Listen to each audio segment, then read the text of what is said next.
Design Muse, and this is High Octane. Wait, no. Jane always says it. Okay, start again. Right? I was like, wait. Hey everyone, welcome to High Octane Hustle. I'm Design Muse, and we don't have Fastlane Jane today, but today we have with us, we have Stewart Webb right here, the Excalibur. We are out at King of the Hammers 2025, and we're getting Stu to sit down with us and chat a little bit finally. So excited to have you. So awesome to be here. Thank you so much for making time. So good. So what number King of the Hammers is this for you? This is number 3, actually. So I haven't been to too many of them. The first one was with Fox. I used to work for Fox Factory and kind of thrown to the wolves, and they just said, hey, go create content, figure it out. And this is probably not the type of event that you go do something like that. It's not like NASCAR where there's just one race. There's so Right. much happening all the time. And The lay of the land. That's what I tell people. Like, if you don't really understand that part of it, you kind of don't know what's happening. Yeah. Because there's so much happening. Exactly. What's a good advice for a first-timer for King of the Hammers for you? Ooh. Well, we do our trail day for that exact reason, to help people navigate King of the Hammers, because a lot of people come to it and they don't know what's going on. Yeah. I would say look at a map. Try to look at a map to understand. Reach out to people too. Try to find someone that actually has been, but a lot of people haven't. So, and you're asking me instead the questions. But I just had to ask right off the bat because you're the expert. Yes, look at a map. Try to understand. There's Hammertown. That's a vendor spectator area, and then you have spectator spots that you can go to, which is like Chocolate Thunder and Backdoor. Mm-hmm. You need to have a 4-wheel drive. You don't need to, but you should have a 4-wheel drive vehicle. You'll see some random 2-wheel drive like Nissan Altima just climbing up a mountain. Totally. Like, is it possible? It is. Will you get stuck? Possibly. So, not recommended for everyone, but it's fun. So let's talk about this King of the Hammers. What brought you out here for this weekend, and what have you been doing? So been with Optima. They reached out, and they have this place called Optima Oasis, which is right next to the check-in at the gate, and I drove right by it, even though there's a big tent that says Optima right there. And I was trying to get in. I was like, where is it at? And they're like, well, just loop back around. They have this whole little area for Optima, which is really cool. And it's like a lifestyle event where they're just showcasing, hey, this is what happens when, you're running on batteries, but also off-road events and things like that. And we get to connect with other racers. And it's been really cool. Like we're sitting down with them, and they're just in the tent, just vibing with us. And it's been a really different experience, because I'm just used to sitting in Hammertown and just running around circles gathering content. Sure. But I actually haven't been to Hammertown yet. I've been here for a couple of days at Hammers, and I haven't even gone to town yet. Just been at Optima's tent, and it's really cool because the Oasis is kind of like almost like a little like getaway or sanctuary for the other racers, and it's just cool to talk to them and vibe with some amazing people. So. I think one of my favorite things about King of the Hammers is it's still like it feels grassroots. Yes. It feels like you said, you're just hanging with all the racers. You're just talking with them. Everyone's sitting down, doing the same stuff. It's not like, oh, you're over here, I'm over here. Like, everyone's out here doing the same thing. I mean, I was out with Tanner Fouts in a Raptor, and we're just driving around, and he was like, we were asking him, hey, do you know where you're going? He's like, not really. I'm just going with the rest of the crew.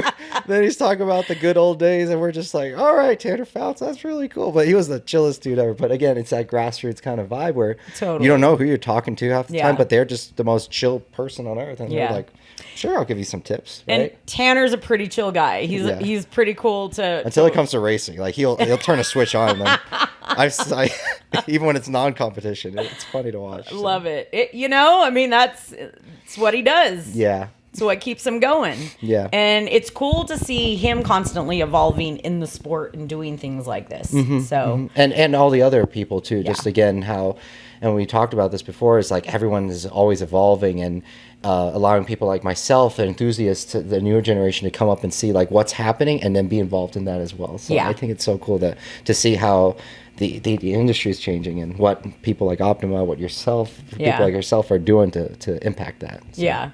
totally. So you came out with Optima and stuff. Did they bring you out to capture content? What was kind of their... It was more to capture content, but also experience like the lifestyle aspect of it.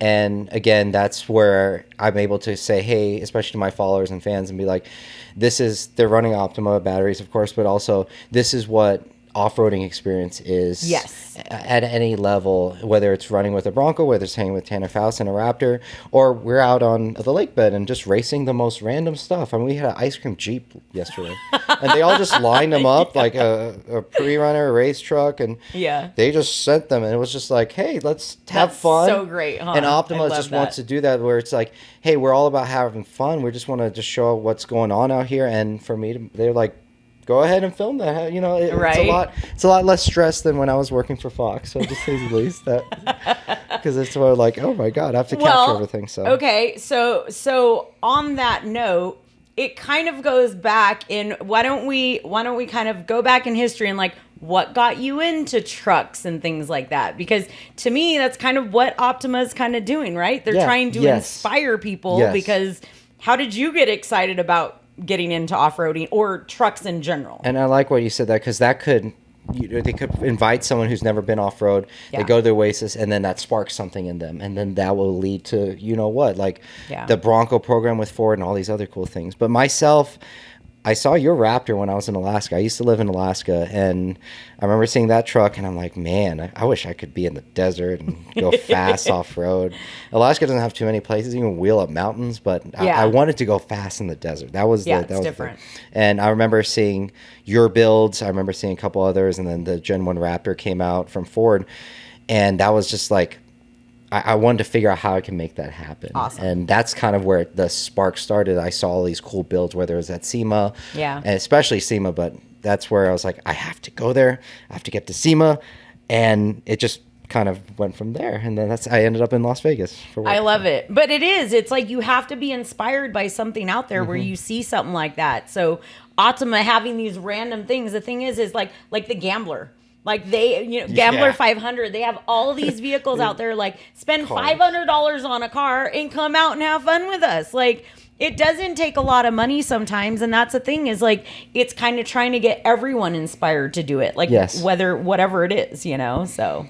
And that, again, you don't know who you're talking to. And that's one thing that I admire so much about you and what you've done for the industry and what I've been able to do for the next generation coming up. To me, that's the most fulfilling thing, because you don't know if this kid's going to be the next, Tanner Faust, or you don't know who's ever going to be a CEO of a Ford or something, because that one spark, whether they see that your build or whether they see you racing or something, you don't know who you're impacting, which is why I always say, tell your story, get out there, go have fun, but always try to keep the doors open for everyone else coming through those doors, if that makes sense. I love that. No, it does totally. And we were, talking about that a little bit earlier too. And we could talk for hours, but now we need to get it on camera, right? We were talking.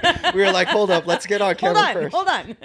But right? I know. It's always the good stuff behind the scenes that never gets captured, that everyone, and then once the camera turns on, and they were like, oh shoot, do we get that on camera? No. Okay. Yeah, I know. But that's where the best stories are at, because before cell phones and all these cameras that everyone has, some of the best stories I've heard from racers is like, back in my day, we did some stuff that we probably should have. I'm glad it wasn't recorded. I'm like, oh, wow, okay. Like, I hear some stories out here in Johnson Valley. They're like, oh, yeah, we would just get a Jeep and go, stock Jeep and go straight up the mountain. I'm like, oh, my God, okay.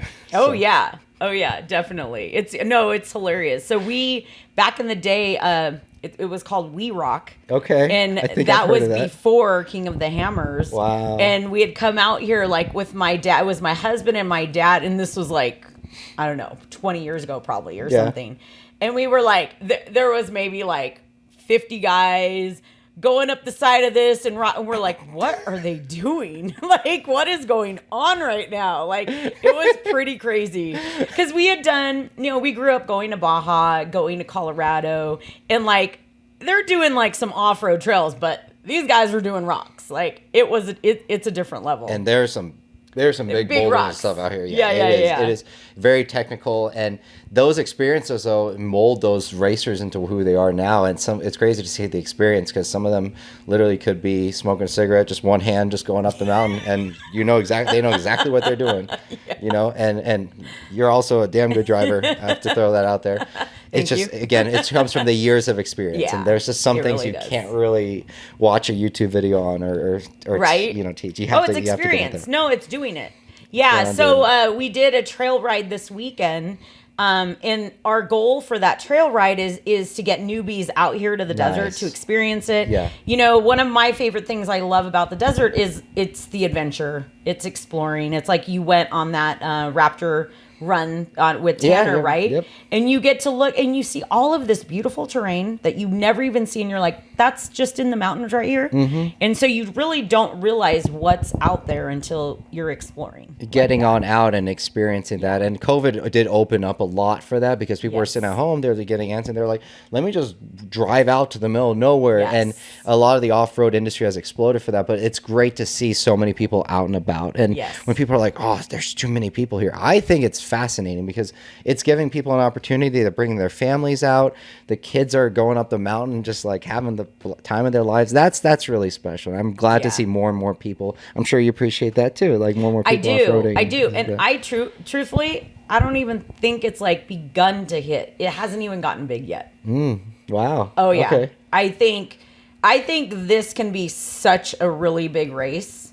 I don't even think it's gotten there. So these past I know it looks like a lot of people out there. Yes. Yeah. There's 80,000 people that come out to the lake bed, but I until it starts to really get publicized, like on, this isn't football. This isn't NASCAR. You're not getting it to that level yet. You haven't got off-road isn't mainstream yet, where you see all of those people coming in like that. True, yeah. It's still a very grassroots type industry. As big as we are, some people, even if you think about it, going to SEMA, people still don't know about what King of the Hammers is. Yeah, 100%. Or they see a Bronco and they're like, nice Jeep. It just genuinely say that, because totally, they're still learning, like the general public in that way. And you think that it's like saying Kleenex instead of tissue. It's just, that's what you know. But you think like this event can definitely grow out to that size. Oh yeah. Whether it's like even past NASCAR, or just to the public level, where they're like, this is like football or soccer or because something. No one knows about it yet, really. Wow, okay. If you think about it, it's not, I mean, if you said NASCAR to almost anyone would know what you're talking about. You say King of the Hammers or off-road racing to anyone, they're like, I'm not quite sure what you're talking about. Like, okay. Or if you say Baja Forged, anything, the best, coolest parts, I know exactly where I get my bumpers at. He's so good at plugging. I love this. Yeah, no, really, I think it's going to grow so much more. It's even like Baja Racing and Score and all of that type of stuff, the Mint 400, all of these races, I think. I mean, they're still evolving. You see like Fear and Loathing in Las Vegas. Like it has a piece of it in there. So you'll start to see it in the culture and stuff. But still, I think it can evolve so much more. And that goes to the mainstream. Like people associate Raptors and they already know what that is. Even though if they don't know what an F-150 is, they don't know what that is, but they know exactly what a Raptor is. Yeah. But that came from that grassroots racing. So many of the racers inspired that's led to that. I know I'm preaching to the choir here, but like for people that don't know, like a lot of that technology came from 20, 40 years of desert racing. Isn't it crazy? And it just evolved into what the Raptor program is today. Yes. And now there's Bronco Raptors, there's Ranger Raptors. It's cool to see, because I especially as a big Ford enthusiast. So right. And then how the technology is kind of like pushed things to the next level is insane. So getting back to you a little bit and your journey of, building your F-150, right? And then coming to SEMA, how has that evolved from you? And like along the way, I guess on being on that journey, like, would you change anything? Like, is it that part that like it's made you stronger, or what do you love about it? What was hard about it? That's a good one. I think you always have the experiences in life, and everyone that I've talked to that was older than me, giving me advice at the time, they always said they wouldn't change anything, even for the bad parts. And I'm like, that doesn't make sense. Why would you want to go through that? Yeah. But it made me who I am for the better. And again, if you're a good person, it always the things that happen in life accentuates that, right? Or to give you more strength of a foundation. And that whole trip gave me such a good foundation of life to live on, where it not only the mindset that I could do anything, but also I could tell others that they could do anything, because I just jumped into it. So I would not change a single thing. I drove 6,400 miles from Alaska to Las Vegas and back up. No clue what I was doing. I've never done a road trip like that. I thought I could get to Vegas in like a day, 2 days. I've never done a trip like that. I was raised overseas all my life. So in my head, I'm like, Canada is right there. And we did it in 3 days, but we were 12, 14-hour shifts just back and forth. Yeah. But again, that has just it just was a springboard for everything I do now. But looking back now, it's just in my head, SEMA, that's the end goal, and that's all I was really focused on. And I'm just glad for the people that were there at the time to say, hey, we see you. If you do this, just know that there's a lot more opportunity. We support you, and you got this. And those people are the reason why I think I know I can keep going. Oh, that's great. So. No, and it is. I love that you shared that. I mean, the hard things in life, like, we're meant to do those so that we understand and appreciate so much more. Yeah, and whether it's working on the car and you're just like cussing and just be like, this is the 5th time. But now when you're on the, you're wheeling and something happens, you're like, oh, I can fix that hub. I've done that 3,000 times already. Oh, I've done that. Because now you know what to do, and now you can help someone else on the side of the road if they're broken down, if you want to use that analogy. Yes. And life examples are exactly similar, where end of the day, the industry is people. The cars come and go, things evolve, but the relationships and the friendships I've built because of the auto industry and being able to talk to you like this, that's the most, the best thing for me, because I know that the cars will come and go. Like I said, there's going to be another Raptor, there's going to be another build, but the relationships we've built on, the foundation we have is just phenomenal with so many different people. And, again, inspiring the next generation is really fulfilling to me. So. Awesome. I love that. And we were talking about this earlier too, and you talked about the industry and stuff, but I love the automotive industry so much, and like off-roading and stuff. And I was trying to think of a word, and it's like, we all we connect on a different level. It's really important to us. Like, I don't know that we're just so passionate about what we do, but most of the people come into this industry and they want to stay in it. Because they do. Like, I hear that. I hear people like, wow, like, I was in other industries and they're just working. They're just doing the same thing. And to me, we get, I don't know. It's a lifestyle. It's not a job to me. I don't know how you feel about that. I think the work-life balance, definitely finding that out, because you've made it. You've followed the dream and the passion and made it what it is. I'm still in that position where I'm still learning how to find all that, because I've been able to work for so many amazing companies. I work for Holley Performance and Fox Factory, so like both at the spectrum, carburetors and off-road. Yeah. So I've experienced all of it. But yes, most of everyone I've met, they love it and they want to stay in it.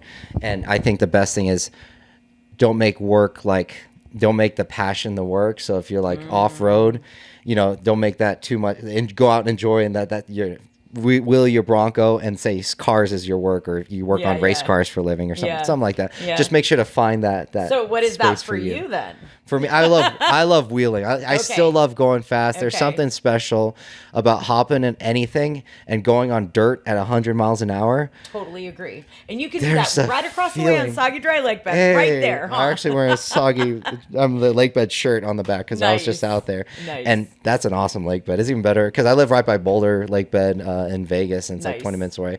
But it's still kind of rutted. That lake bed's awesome. Once you know where once you pick your line. It got pretty tore up during winter right now. But okay. But yeah, no, it's pretty bad right now. It's a little better than Jean Lake Bed, at least from where I'm at. Got it. Because you can be going 80 and then there's a big old pothole. And you're like, oh yeah. Yeah, no. You better have some travel for that. Oh gosh, it's like concrete. Ow. Definitely learned some experiences. That's the best part about off-road. There's no speed limits. And getting out and enjoying, 100%. Like, again, I think that the freedom is what people really love. And for someone like you to come in and be like, hey, I can help reinforce that, whether it's, with the stuff you build or the parts you have, but also giving them more opportunity to do more. And that's, I think, the best way to put for anything is, instead of being like, oh, we're going to deck out your truck. No, I'm actually giving more clearance with this bumper, and I can get you farther out that way. So you can go experience more. Yes. And if you have that mindset when you're looking to upgrade your vehicle or do anything, it's a really cool idea. No, I'm dead serious. I love, because I'm a huge fan of your parts. I seriously am. I wish we built some stuff in my Explorer, but I've always been a fan since like day one. So I love it. I'm like, no, we're talking about you, Stu. I think that's what's great about this is we'll both chat about each other. Yeah. So Okay. That's good. That was so good. That was pretty good. You should be an interviewer too, Sorry. No, it's good. It's funny. Who did we have on? We had like Sean Holman on, and he was doing that too. It was funny because we were talking, but then he's like, okay, well, what about this? And I was like, hold on, we're going the wrong way here. Sean, if you're watching, you're amazing. Appreciate you. Yeah, because they'll start kicking in, and then he'll go it's totally. It's like, and that's the thing is we're all fascinated by each other too. So then we're always like, oh, like, and it's this community we've all built and stuff, and we know each other and what the other person's doing. And okay, going into that, social media, what you do for a living and stuff. Talk a little more about that, because I think it's the same thing. What you were saying, like, you're out there showing people, hey, this is what I'm doing. This is what I've done. This is my journey, because that can inspire other people.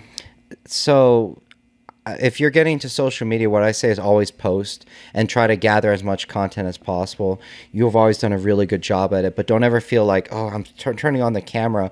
Just feel like I get to show others my story, and they're just providing a platform, whether it's Instagram, Facebook, YouTube, anything, because that's giving the mindset like, okay, I'm just telling a story. Yeah. And Gary Vee, he's a really inspiration of mine. Like, I learned from him where your job is to tell your story, no matter what it is, because as you get further along, you realize as you're evolving, your story is very unique, but it's also relatable to so many other people that are going through maybe something similar. And you just never know. Again, when you put that story out there, even if someone, I recently talked to a friend about this, even if you don't think anyone's watching, there's going to be someone watching. They'll be like, holy crap, that story impacts me. So that's why social media is so valuable in that aspect. And then for my day job, I get to work with Print Digital, who we get to have so many clients and amazing people that we work with, whether businesses large or small, where they feel uncomfortable about getting and posting on social. So I get to work with them and be like, hey, this is XYZ. This is how I know the professional side of social, because I've actually done corporate training, but also we have a lot of like Gen Z kids we get to, on our team who understand those trends. They might not know the professional side. So I get to lead them, be like, hey, this trend works. We don't want to do it like that, but we want to kind of change a little bit. So that way this business can do better on social media, and then more eyeballs to their business. And to me, that's the coolest thing, because if I believe in whether a business large or small, I get to say, hey, now I get to help you grow, and then see their sales, and they get to keep growing. And to me, that's really fulfilling as far as like a day job for social media. It's a lot, because social media changes every day. We just had a platform get banned and then unbanned. Yes, right? And then it's like, so much. Yeah. Oh my God. But don't ever feel like that's overwhelming. Again, you do such a good job at it, because you're one of those people that stays consistent no matter what. And that's something I preach daily, is like, just do it and be consistent. See, and it's funny because I'm normally not consistent, so he's being very nice. Okay. I'm not consistent like him. I got to go in the paint booth where she's at, and I understand like how hard it is to be working on something. I and know. Then crawl out of the car. Really, okay, hey guys, I'm working on this car. Okay. I know. It's not my day job, social media, yes. But yeah. And I loved how you said, you have a Gen Zer out there they know the trends, but then you want to help tell that business's story. So really tailoring things like that so that it's not, because that's the thing too, is people they want to hop on a trend and just do something, but it's like they really need to tell their own story. And that's so true. And every business has their own story, because it's the people. It's unique. Yeah. Who started it? Why do you start it? What does the team have now? And being able to build off of that and learn from that, and then apply it to their social channels is what I find really, really cool in a way to do. Because again, whether it's branding or why do they choose certain colors, like you love desert colors, and I love that because it's like green and tan and beige, and then you get to apply that to, say, a social page, and you get to like change the real cover photo or something where it's green or tan. That's cool, because now I get to look back and be like, holy crap.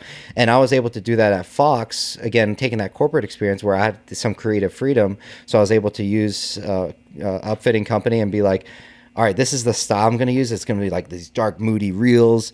And they did very well, and they sold trucks. So to me, like, awesome. To see that build and then creative and then grow, now I get to teach other people how to do it, and then see other businesses do it. It's really inspiring. It's a lot of fun. Again, it's a lot going on, but it's a lot of fun. Definitely. Well, and I love that you dove in. I mean, like you said, you came from Alaska, you came down here and did this. You pretty much changed what you were doing, but did you believe in yourself, or you just knew I just needed to go do this? Because sometimes but it's hard, because sometimes, like, people think that, we just believe in ourselves. Sometimes we're like, no, we're just like going after, and we don't know what we're doing sometimes. Like, and then sometimes it comes along and we're like, oh, okay, I just knew I needed to do it. I didn't know why. Like, I don't know. The biggest thing I realized in this is I thought people had their shit together. I'm sorry, but I realized that's my point. When I got to the top and got to meet all these executives, I'm like, everyone's figuring it out. Totally. Seriously. Some of them hide it really well, but everyone's just figuring it out on the daily. Thank you. No, but it really is. It's sometimes like you don't know why, but you just get this instinct to go do something, and people are like, that's stupid. And you're like, I know it is, right? But I'm going to do it. I don't even know why. You have no clue sometimes, but you just do it. And it's like listening to yourself, and so follow your dreams, follow who you are, follow some of your goals like that. But it's not all like perfect along the road. We don't all have it figured out, is what I'm trying to say. I think from my experience in the social side is I didn't have a way to get back. Like, when I quit all my three of my jobs in Alaska and came down to Vegas, they put an iPad in front of me, and this is pre-COVID, so social media was still like, we don't want to be on there, especially in the auto industry. They slid an iPad in front of me and said, figure it out. And I'm like, I knew social, but not social. That was my first experience doing it for a company, let alone the automotive industry. And I remember calling my buddy Kale up. I'm like, what the heck am I doing? What do I even post?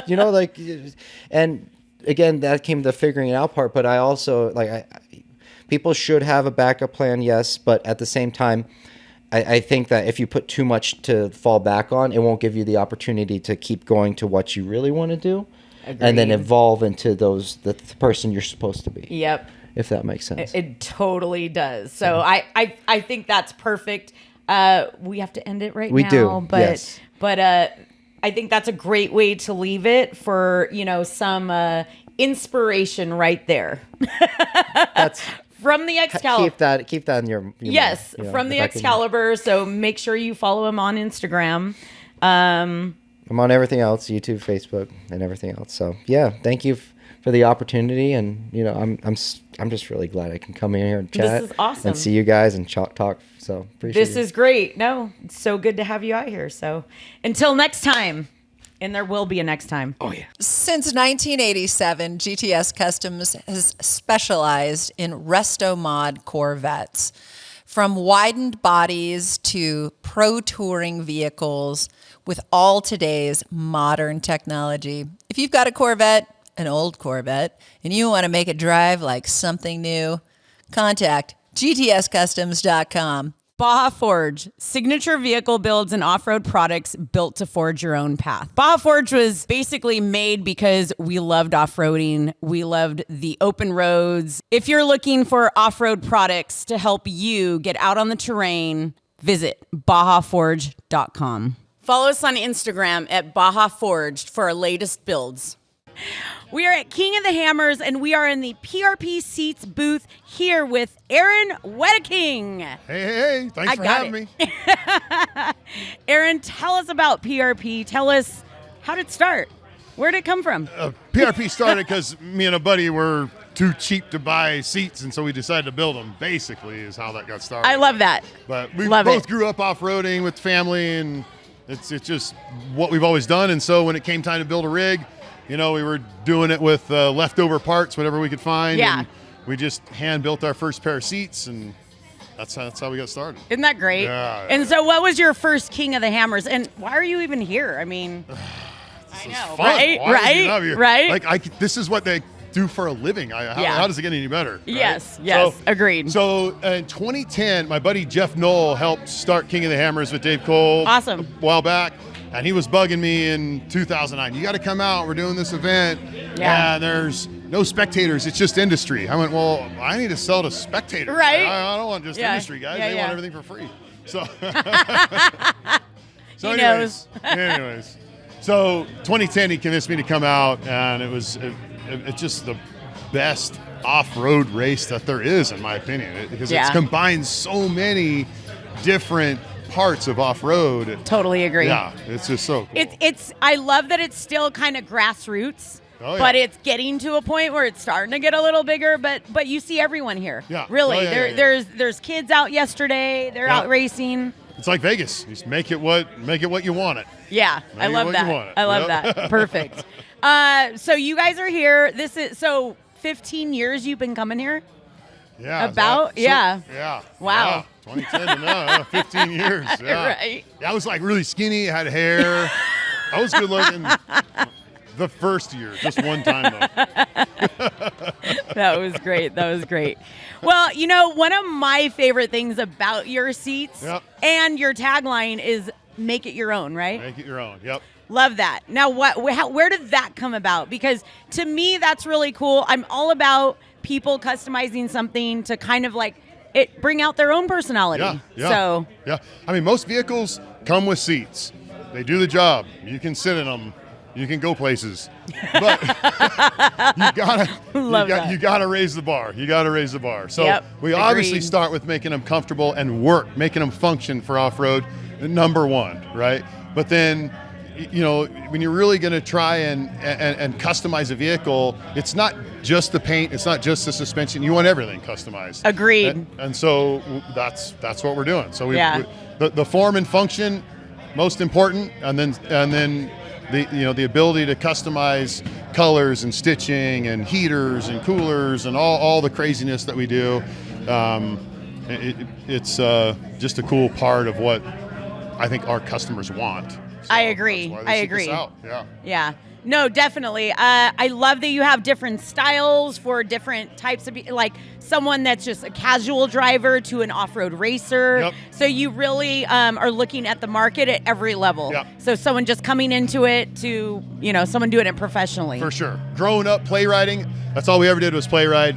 Racing was not something I ever did until my daughter talked me into it later on. So play riding, and I wanted something that average Joe guy that's taking his kids out for a weekend Yeah. trip has something comfortable that the whole family's comfortable in. Yeah. But we also need to develop, the racers, so that there's just such a huge, broad spectrum of off-roaders. Yeah, to hit them agreed. all, Yeah. we need quite a lineup of seats. And as you can see from our list, there's not 3 seats over there. No. We've narrowed it down to about 20 for this weekend. Okay. And the rest of them are yeah, sitting definitely, home. Yeah. definitely. If you want to grab, yeah. So, and what I love about that too, I grew up at Glamis, so I Yeah, mean, I see same. some of those seats over there, or sandrail seats and stuff. Yep, So, yep. but then they evolved to, like I said, you guys are even doing boat seats. We are. We're doing Right? boat seats. Yeah, we found a a little niche there where guys were, they're taking pretty big hits in a boat. There's no suspension, obviously, in a boat. So they're taking pretty big hits. And so, the technology that we have in our suspension seats will really help those boat guys absorb those hits. Obviously, the customization is cool too. Yep. But, I think it's something that not a lot of people think about, having suspension in their seats like that. It is really a big part of your ride. It really is. A buddy of mine, Dylan, that's a professional fisherman, talks about going, from the start of the fishing event, 60, 70 miles an hour across the lake to get to a fishing spot. Yeah. And he's just beating the crap out of himself. And he's like, we should put a race seat in there. Never thought of it. So love it. And then it evolved. Yeah, exactly. So good. Exactly. So good. And that's really what it is you're just fixing problems. Usually we start with our own. Yep, exactly. No good ideas, just do what I'm told. Right? Totally. Find a problem and fix it. Awesome. Well, thank you for being out here with us today and telling us all about your seats. I love it. Thank you for having me. Perfect. Because I feel like I find you everywhere, usually at car events and stuff, but we have Patrick Wagenbrenner. It's a mouthful, isn't it? It is a mouthful. It goes along with you. It's so cool to be out here at Hammers in your backyard. It really is my backyard, yes. This is amazing out here. And if I'm not seeing you at what? At the... We do Cruise and PCH. We've got Hot Rods and Helos coming up. We're running around SEMA all over the place and see each other. I mean... This is just great. You're like MasterCard. You're everywhere I want to be. Everywhere I want to be is you. That's it. But I came out here to find you, and who are you here with? Tell me. Randy's Worldwide in the past 6 months. I've been fortunate enough to have joined this amazing organization, and people knew it. Randy's Ring and Painting originally with Yukon gear. Okay. And we've got great brands under our umbrella. So out here, Team Yukon. Yeah, and this whole row right here behind us. It's amazing. I was the last 5 or so years involved on the distribution side of products. Okay. So I didn't necessarily have the opportunity to be out here at all of the events. I worked with a lot of suppliers and manufacturers. Makes sense, And so now getting back out here, being at events, being with the general consumers, and I feel like that's who you are. It is, and it goes back to the early days when I was involved in Core and Championship Offroad Racing and Lucas Oil. So what is your position here then? I help with Neil Hollingsworth is our Vice President of Marketing, and I report to him, and we do social and video and marketing and advertising. And love it. Out here, we're working with Team Yukon. Yeah, let's get that. Because, literally, it is the entire row right here. This entire row. All of these garages. That's amazing that you guys are supporting all of these teams like that. And they all come out here, and they're all part of Team Yukon. So cool. They're all the classes. There's a ton of them that are tomorrow that are involved in the Everyman Challenge. Yes, and that is a big part of this, for everything from guys who have the Legends cars and we've got some Ultra 4 cars on Saturday. But these are guys, a lot of them started with their Jeep. Yeah, or their Bronco or their car and have built it into a race car. And for the last many years, Yukon has come out here and not only supported them with these amazing, you've got 200 yards of garages. Oh yeah, for sure. The parts and products and service to keep them on the track. Well, I think that leads us into what you're talking about. Let's go take a look at the service that they got going on. It's pretty awesome. Do you know, we talked to our friends at BenPack. Yes, that's great. At SEMA, we had BenPack had provided us with this really cool lift for our SEMA vehicle, for Icon Vehicle Dynamics, which is also part of our brands. And Sean at BenPack, which is the manufacturer of the MaxJack, said, you know what? We've got this second generation prototype that's designed and built to work on dirt so we can have a flat surface and actually have a fully functioning 2-post garage. Absolutely love this. Gus, who's been with the company for decades, has been here all week long, and he's servicing vehicles. That's so rad. He's been doing diffs. He's been doing third members. He's been working with gears. You name it. I mean, he's out here. He's putting in the work. Sure, From the time he gets up to the time he goes to bed at night. Yeah. He's doing repairs. He's doing services. We've got spare parts. We're helping these guys with their lockers. I love it. It's all part of the service and the team of what it means to be part of Team Yukon out here at King of the Hammers.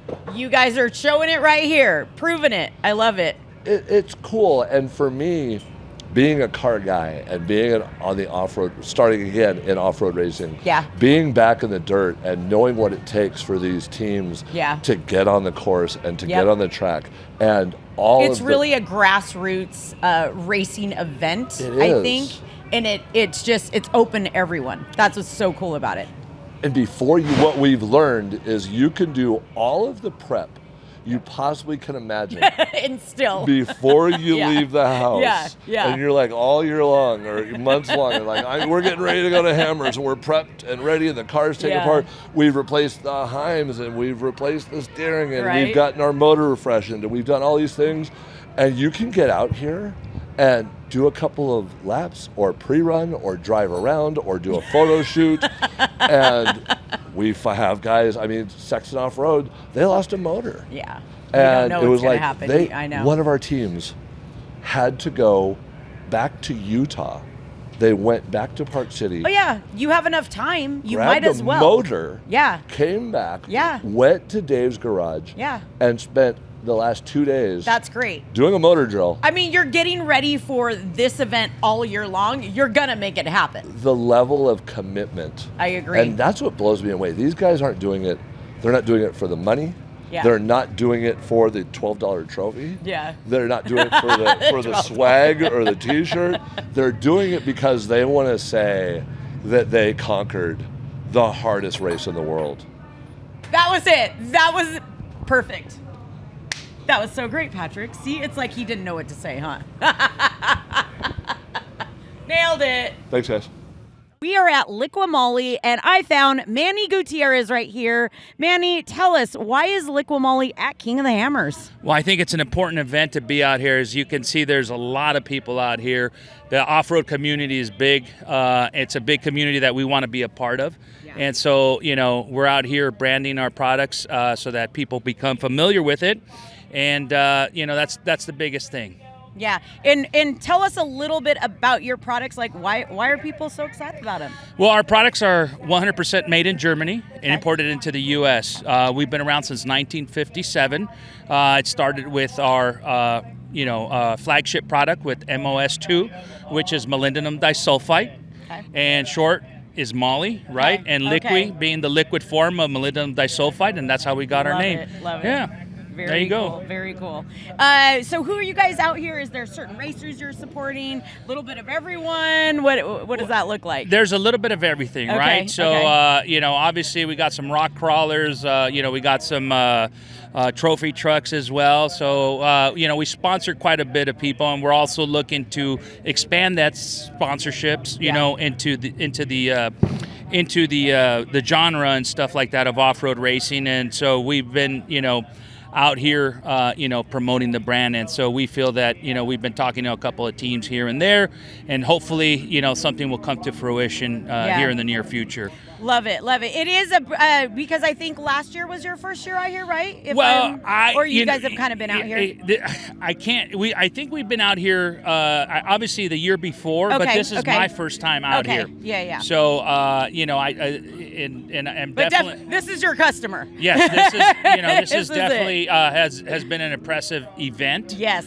To be at. This is my first time. Really? Welcome. Yes, it was definitely a warm welcome. How about that? Yes, it snowed 2 weeks ago, it sure and then did. Now it's been really warm out here. Yeah, so it obviously the temperature fluctuates out here, does. and then can't say the W word because then it'll pick up.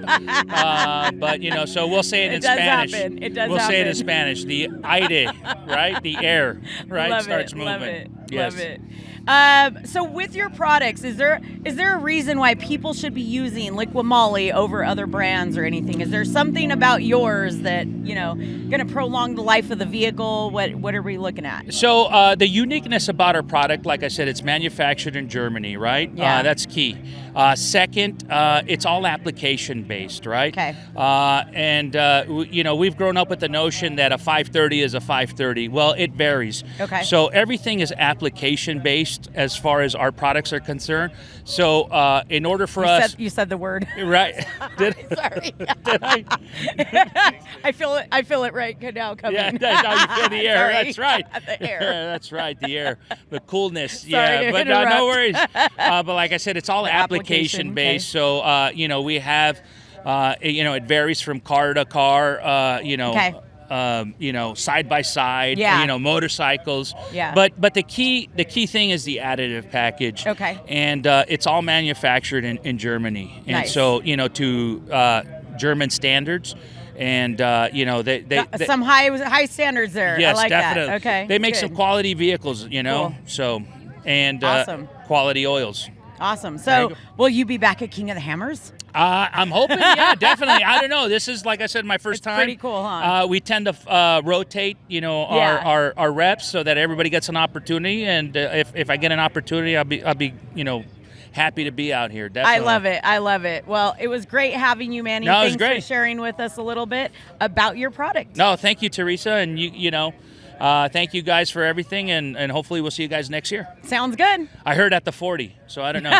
We'll see. It is a place to be, yes. Yeah, so I don't know. I heard that they're moving the whole thing over to the 40, so I don't know. Oh, got it. So I don't know Oh. if that's a rumor. Oh, or what. I don't know. Yeah, oh, so okay. we'll see. You heard it here first, maybe. Yeah, I don't know. Maybe that's the rumor mill, right? Okay, Going around. okay. So I love it. I love hopefully it. that's the case.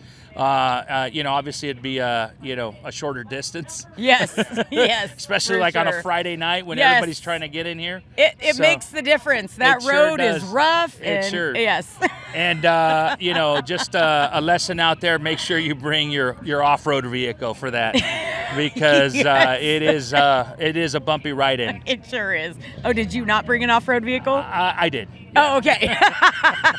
I did, but there was other people out there. You're like, You see them. You're like, what are yeah. you doing with that here? Yes, Yeah, that's exactly. funny. Okay. Well, thanks so much, Manny. It was great having you. Oh, thank you very much, Okay. Theresa.